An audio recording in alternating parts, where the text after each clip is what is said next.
Hello students, उम्मीद है आप सब बहुत अच्छे होंगे। आपकी स्टडी बहुत बढ़िया चल रही होगी। पिछले टर्न पर हमने आपको फिजिक्स चैप्टर नंबर 4 वैद्युत धारिता के अंतर्गत संधारित्रों को श्रेणी क्रम और समांतर क्रम में किस प्रकार जोड़ा जाता है उससे संबंधित कुछ न्यूमेरिकल्स आपको कराए थे। उम्मीद है आपको सारे न्यूमेरिकल बहुत अच्छे से समझ में आ गए होंगे।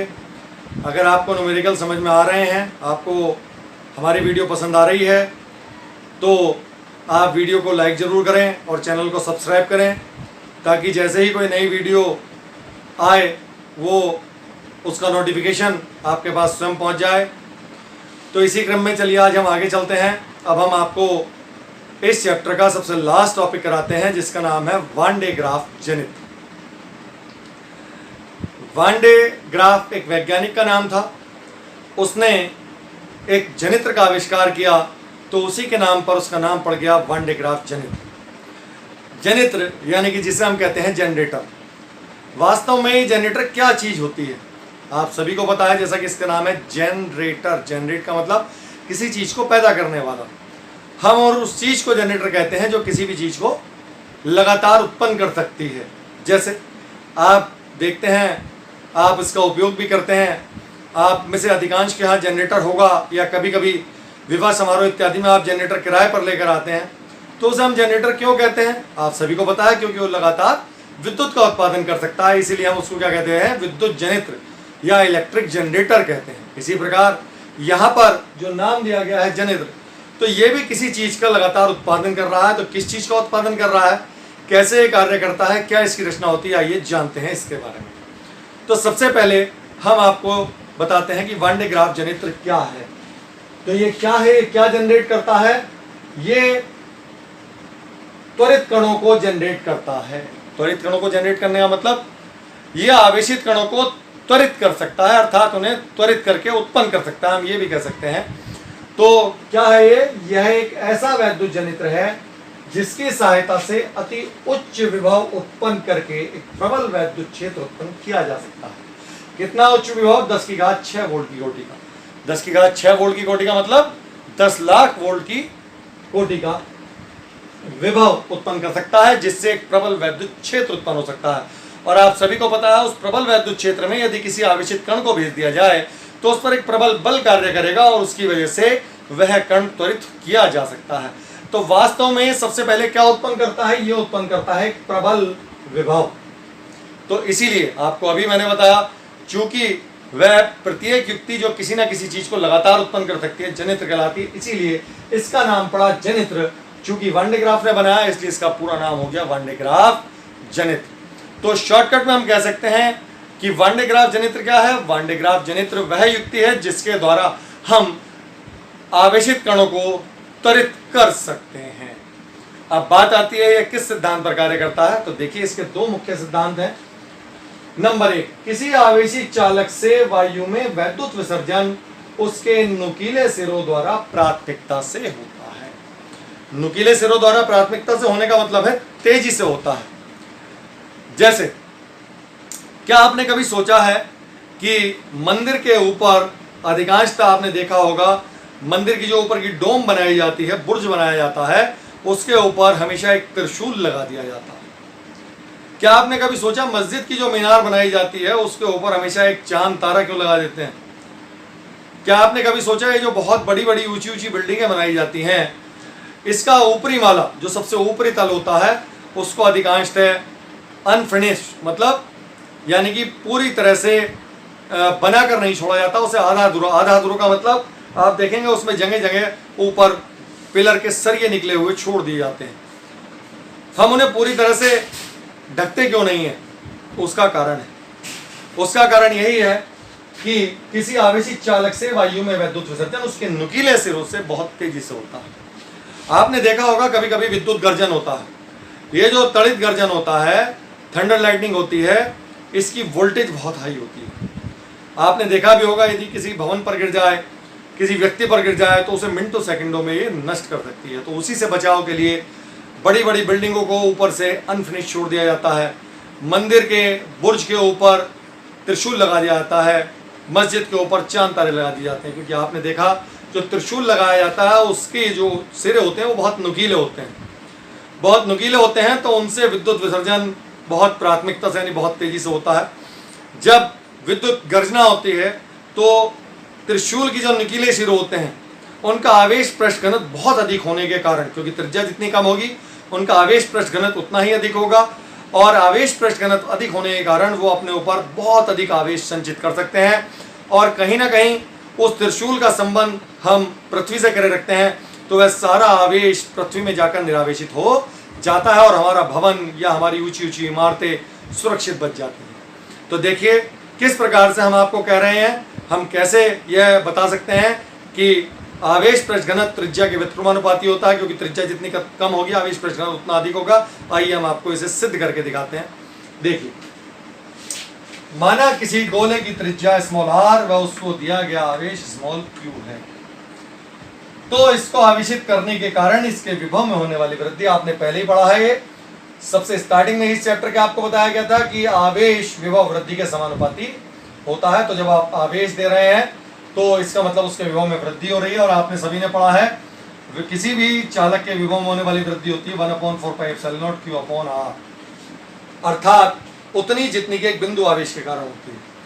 किसी भी चालक को जब आप आवेश देते हैं तो वह भले ही से संपूर्ण रूप से उसके पृष्ठ पर फैल जाता है, ये हमने गॉस प्रमेय वाले चैप्टर में आपको बताया था, लेकिन साथ में ये भी बताया था कि वह आवेश इस तरह से व्यवहार करता है जैसे वह सारा का सारा आवेश एक बिंदु आवेश की भांति उसके केंद्र पर रखा हुआ हो। तो इसीलिए विभव कितना होगा, एक बिंदु आवेश के कारण 1/4πε0 Q/r। तो यहाँ से Q का मान कितना आ गया, क्रॉस प्रोडक्ट कर दी 4πε0r × V। तो इसलिए आवेश पृष्ठ घनत्व सिग्मा बराबर किसके हो गया, Q/A। सभी को पता है, पुराना फॉर्मूला है। Q का मान हमने यहाँ से रख दिया 4πε0r × V/4πr²। तो 4π से 4π कैंसिल हो गया, r से स्क्वायर कैंसिल हो गया, तो सिग्मा की वैल्यू बची ε0 V/r। गॉस प्रमेय वाले चैप्टर में या वैद्युत विभव वाले चैप्टर में आपको यह भी सिद्ध करके बताया गया था कि किसी भी चालक गोले के भीतर प्रत्येक बिंदु पर विभव स्थिर होता है, और वह कितना होता है, जितना कि उसके पृष्ठ पर होता है। तो यहाँ पर बिल्कुल स्पष्ट है कि किसी भी चालक गोले के भीतर विभव कांस्टेंट होगा। ε0 पहले से ही नियतांक है, चूंकि यहाँ v भी नियतांक है, तो सिग्मा समानुपाती हो गया 1/r के, अर्थात त्रिज्या जितनी कम होगी आवेश पृष्ठ घनत्व उतना ही अधिक होगा, अर्थात उस चालक की आवेश को धारण करने की क्षमता उतनी ही अधिक होगी। अर्थात यदि r लगभग शून्य हो, r टेंड्स टू 0, तो सिग्मा टेंड्स टू इन्फिनिटी। तो आप देख रहे हैं आवेश पृष्ठ घनत्व क्या हो जाएगा, अनंत हो जाएगा। तो यह है इसका पहला सिद्धांत। अब आइए दूसरे सिद्धांत की ओर चलते हैं। दूसरा सिद्धांत क्या है कि किसी खोखले चालक को दिया गया समस्त आवेश उसके पृष्ठ पर उपस्थित रहता है। ये भी हम पहले ही पढ़ चुके हैं, लेकिन देखिए हम यहाँ आपको ये सिद्ध करके दिखाएंगे कि किस प्रकार से उसके पृष्ठ पर उपस्थित रहता है।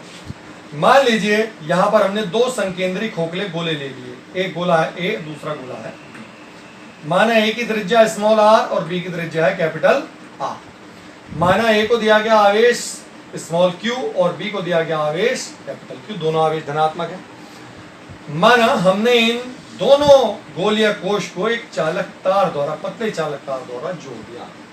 तो देखिए अब हम क्या सिद्ध करके दिखा रहे हैं आपको, जो हमने यहाँ पर आपके सामने बात बताई, किसी खोखले चालक को दिया गया समस्त आवेश उसके पृष्ठ पर उपस्थित रहता। अर्थात इस प्रकार यदि हम दो खोखले कोशों को जोड़ दें तो हमेशा अंदर वाले गोले को दिया गया आवेश भी बाहर वाले गोले के पृष्ठ पर आ जाएगा, चाहे बाहर वाले गोले को आपने कितना भी आवेश दिया गया। अर्थात आवेश का प्रभाव बाहर वाले गोले के आवेश या विभव पर निर्भर नहीं करता। तो देखिए किस प्रकार से करते हैं। तो देखिए जब हमने यहां पर इसको प्लस क्यू आवेश दे दिया और बड़े वाले गोले को प्लस क्यू आवेश दे दिया, तो गोले ए का कुल विभव कितना हो जाएगा, ये भी आपने पहले ही पढ़ा है, मैं समझता हूं आपको याद होगा। एक तो इसके अपने आवेश के कारण 1/4πε0 Q/r, और इसके केंद्र से कैपिटल R दूरी पर इसके बाहर जो आवेश रखा है प्लस Q, उसके कारण विभव 1/4πε0 कैपिटल Q/कैपिटल R। और गोले B का विभव कितना हो जाएगा, गोले B का विभव इसके अंदर प्रत्येक स्थान पर विभव नियत होगा। लेकिन आप देख रहे हैं इस क्षेत्र में यहां पर प्लस क्यू आवेश है, तो गोले बी का विभव कितना हो गया 1/4πε0 small Q upon capital R, और अपने आवेश के कारण 1/4πε0 क्यू अपॉन आर।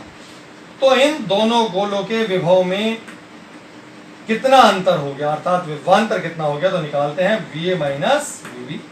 तो देखिए ये दोनों बिल्कुल सेम वैल्यू है, तो ये आपस में कट जाएंगी माइनस करने पर, तो बचेगा कितना 1/4πε0 capital Q upon small Q upon small R minus 1/4πε0 small Q upon capital R.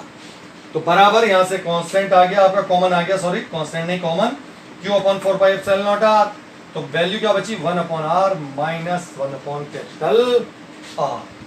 तो चलते हैं इससे आगे।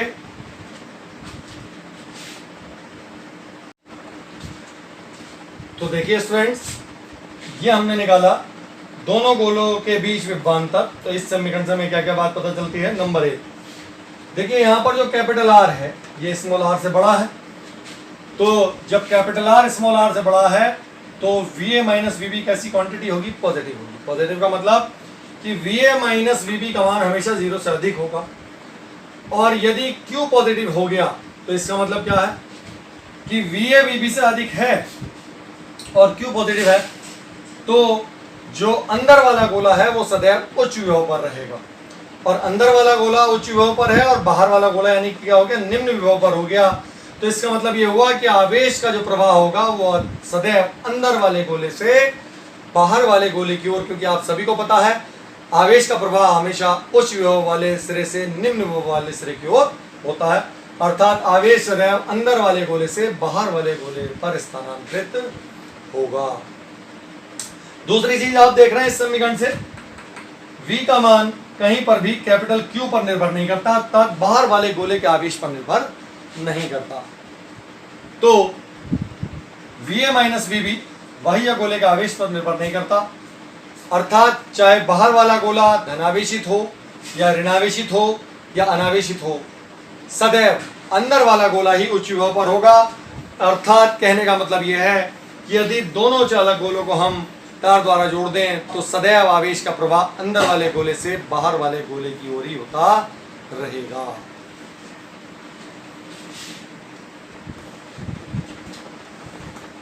तो आइए स्टूडेंट्स, अब बात करते हैं हम वान डे ग्राफ जनित्र की रचना की।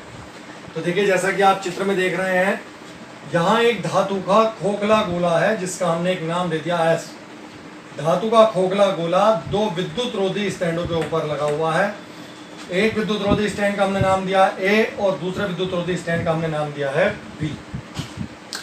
इसके भीतर एक रबर या सिल्क की बेल्ट है जो दो घिरनियों पर विद्युत मोटर की सहायता से घुमाई जाती है। बात यह आती है कि हम यहाँ रबर या सिल्क की बेल्ट क्यों लेते हैं, तो किसी भी कुचालक पदार्थ की जिसकी प्रत्यास्थता अधिक हो आप उसकी बेल्ट ले सकते हैं, जो कि घुमाने पर टूटे ना, और कुचालक होने के कारण ये अपने ऊपर आवेश को स्थानांतरित तो कर सकती है एक स्थान से दूसरे स्थान तक ले जाकर, लेकिन खुद उस आवेश को ग्रहण नहीं कर सकती है। तो इसलिए हम रबर या सिल्क की बेल्ट ले लेते हैं। इस बेल्ट के यानी ऊपरी सिरे और निचले सिरे के पास आप देख रहे हैं दो नुकीले सिरे वाले कंगे हमने लगा दिए। इन्हें आप कंगा कह सकते हैं या ब्रुश कह सकते हैं, ब्रुश B1 या B2 या कॉम C1 या C2। नीचे वाले कंगे को हमने उच्च विभव के दिश धारा स्रोत के धनात्मक सिरे से जोड़ दिया है, और इसका दूसरा सिरा आपने पृथ्वी से जोड़ रखा है, और ऊपरी वाला जो आपका ब्रुश है इसको हमने गोले S के भीतरी भाग से जोड़ दिया।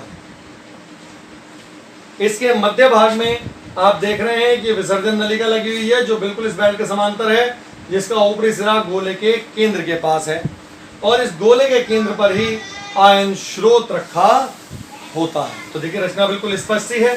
एक खोखला गोला दो विद्युत रोधी स्टैंडों पर लगा हुआ है, भीतर दो घिरनियां P1 और P2 हैं जिनके ऊपर रबर या सिल्क की बेल्ट घुमाई जाती है। अभी आपको बताया ये रबर या सिल्क की ही बेल्ट हम क्यों लेते हैं। इसके ऊपरी और निचले सिरे के पास दो कंगे लगे हुए हैं तीक्ष्ण सिरों वाले। नीचे वाले को हमने एक DC सोर्स से जोड़ दिया है, और ऊपर वाले का संबंध हमने गोले से कर दिया है। अब देखते हैं इसकी कार्यविधि किस प्रकार से होती है।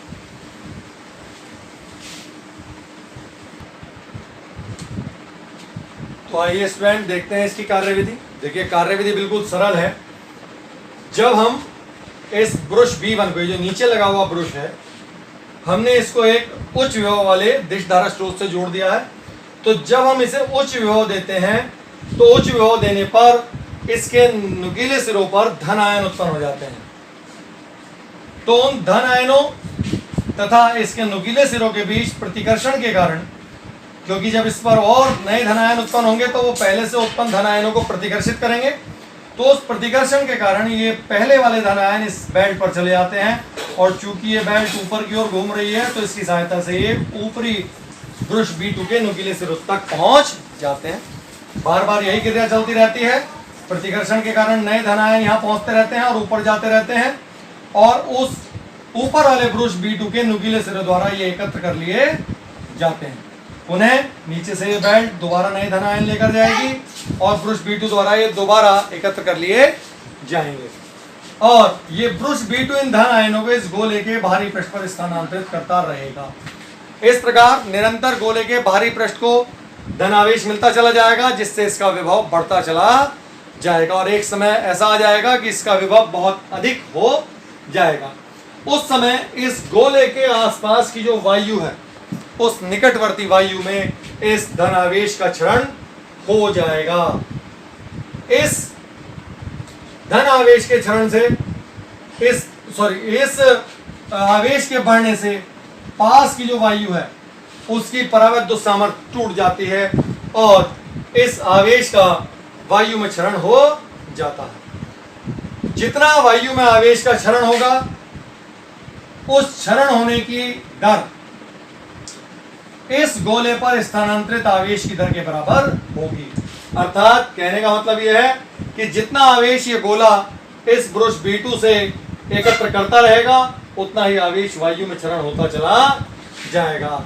इस क्षरण को रोकने के लिए इस पूरे उपकरण को हम एक टैंक में रख देते हैं।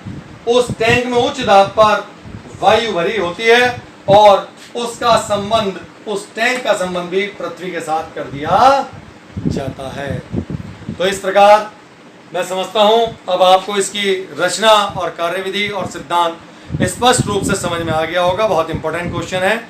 एक बात कहना चाहूँगा कि अगर ये क्वेश्चन अधिक अंक में आता है तो आपके इसके सिद्धांत को आप विस्तार से समझा सकते हैं, अर्थात सिद्ध करके दिखा सकते हैं। और यदि क्वेश्चन कम नंबर में आता है तो इसके सिद्धांत को आपको सिद्ध करके दिखाने की कोई आवश्यकता नहीं है। केवल दो छोटे छोटे पॉइंट ही आप लिख सकते हैं, जैसे हमने लिखे थे दो छोटे छोटे पॉइंट कि आवेश का क्षरण नुकीले सिरों से प्राथमिकता से होता है, और नंबर 2 पॉइंट हमने लिखा था कि गोलों का विभव, गोले को दिया गया आवेश समान रूप से उसके पृष्ठ पर फैल जाता है। इतना ही सिद्धांत उपयुक्त होगा। तो चैप्टर इसी के साथ समाप्त होता है। अब मैं आपको इसके कुछ आंकिक प्रश्नों से संबंधित सूत्र यहाँ पर लिख रहा हूँ, और आप इन सूत्रों को याद करें, इस क्वेश्चन को भी अवश्य याद करें, और इसके बाद जो आंकिक प्रश्न होंगे वो हम अपने नेक्स्ट सेशन में स्टार्ट करेंगे। तो चलते हैं सूत्रों की ओर।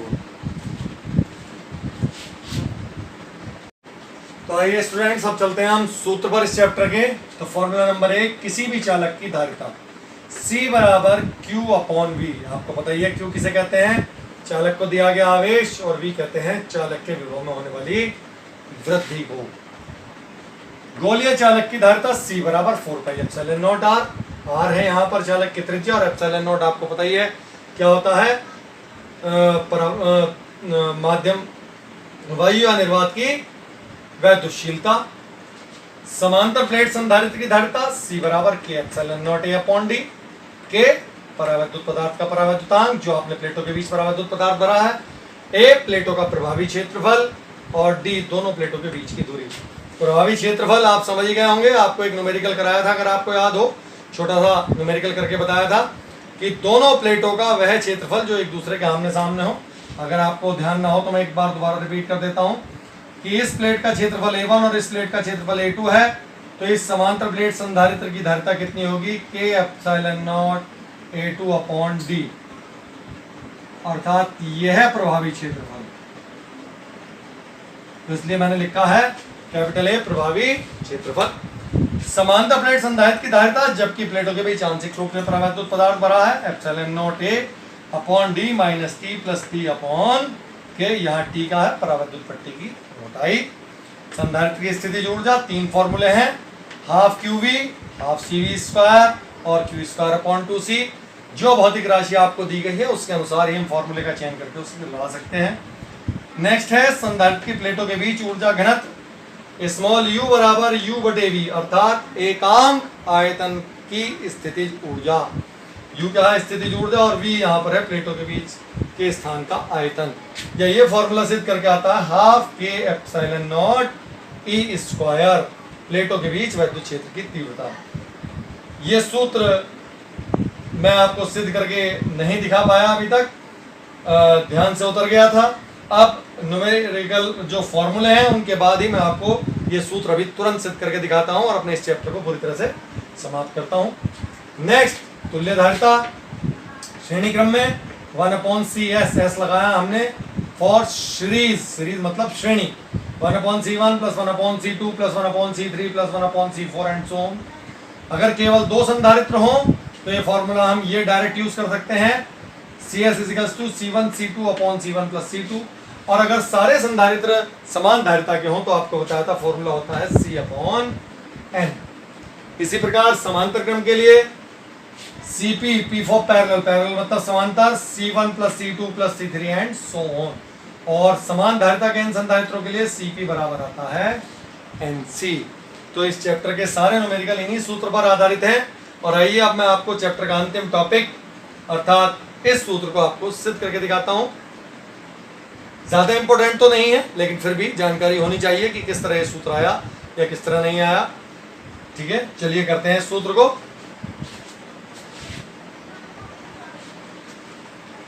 तो आइए स्टूडेंट्स बात करते हैं अपने उस सूत्र की। आवेशित समांतर प्लेट संधारित्र की प्लेटों के बीच वैद्युत क्षेत्र में ऊर्जा घनत्व।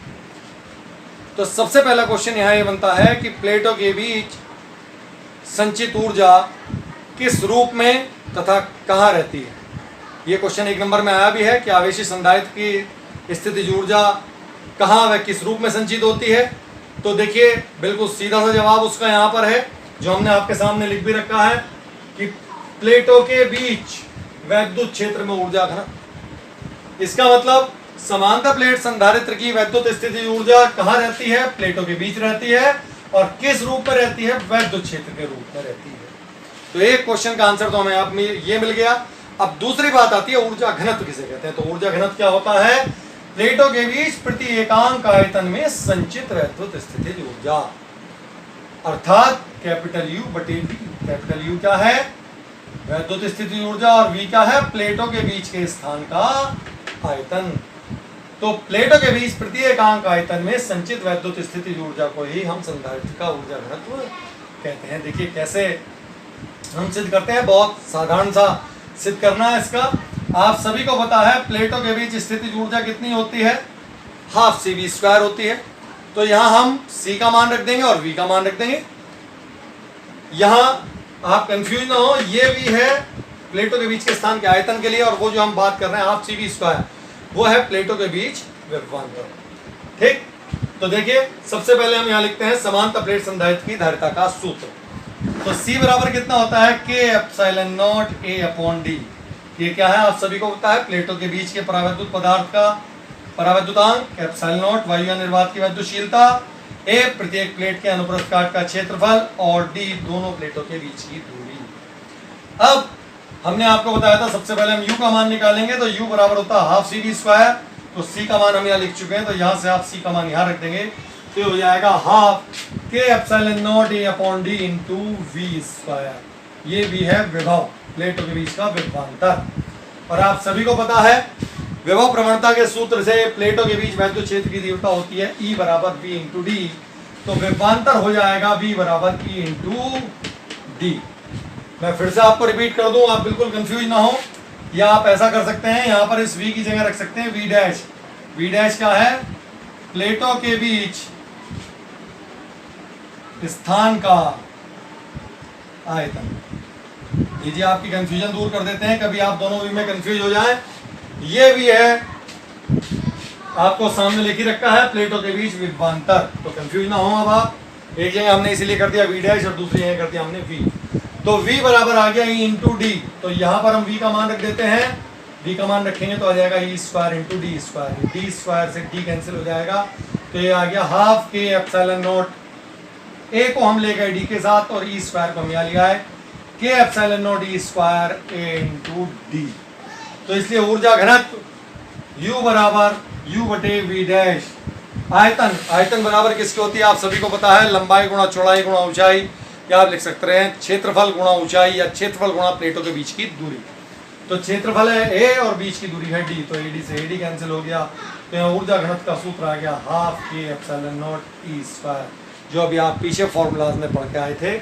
और इसका मात्रक चूंकि ये क्या है u बटे v डैश, तो u ऊर्जा, ऊर्जा का मात्रक जूल और आयतन का मात्रक मीटर क्यूब, तो फॉर्मूला आ गया हाफ के epsilon naught e square joule पर मीटर क्यूब। वायु निर्वात में k बराबर किसके होता है, 1 के होता है, तो स्मॉल u बराबर half epsilon naught e square joule पर मीटर क्यूब। एक और सवाल इसके साथ में, जैसे मैंने अभी आपको बताया था, एक सवाल 1 नंबर में आया है कि समांतर प्लेट संधारित्र में ऊर्जा कहाँ और किस रूप में संचित होती है, तो उसका जवाब हमें मिल गया प्लेटों के बीच और वैद्युत क्षेत्र के रूप में। इसी तरह एक बहुत छोटा सा 1 नंबर का सवाल और आया इससे संबंधित, half epsilon naught e square की विमा। देखिए इसे निकालने के लिए कुछ छात्र क्या करते हैं, पहले एप्सिलॉन नॉट की विमा रखेंगे, फिर e की विमा रखेंगे, तो वो एक टिपिकल काम है, पहले आपको e की विमा निकालनी पड़ेगी, क्योंकि मैं समझता हूँ e की विमा हर किसी को याद नहीं होगी। आप e बराबर f अपॉन क्यू से e की विमा निकालेंगे, फिर आप फॉर्मूले से एप्सिलॉन नॉट की विमा निकालेंगे, f बराबर 1/4 pi epsilon naught Q square upon R square से, तो एक टिपिकल वर्क है। तो हम सीधे सीधे यहाँ से इसकी विमा निकाल सकते हैं, क्योंकि ये क्या है, एकांक आयतन में संचित ऊर्जा अर्थात ऊर्जा घनत्व, तो जाहिर सी बात है ऊर्जा घनत्व का मात्रक है जूल पर मीटर क्यूब, तो जूल ऊर्जा का मात्रक यानी ऊर्जा की विमा लगाएंगे ml स्क्वायर टी माइनस 2, और मीटर क्यूब यानी आयतन का मात्रक, तो आयतन की विमा लगाएंगे एल क्यूब आपका ऊपर चला जाएगा, और देखिए सीधे सीधे विमा आ गई ml-1 टी माइनस 2। तो इस प्रकार आपका ये यूनिट पूरी तरह से समाप्त होता है। अब नेक्स्ट वीडियो में हम आपको न्यूमेरिकल सेशन स्टार्ट करेंगे, तब तक के लिए हैव ए नाइस डे।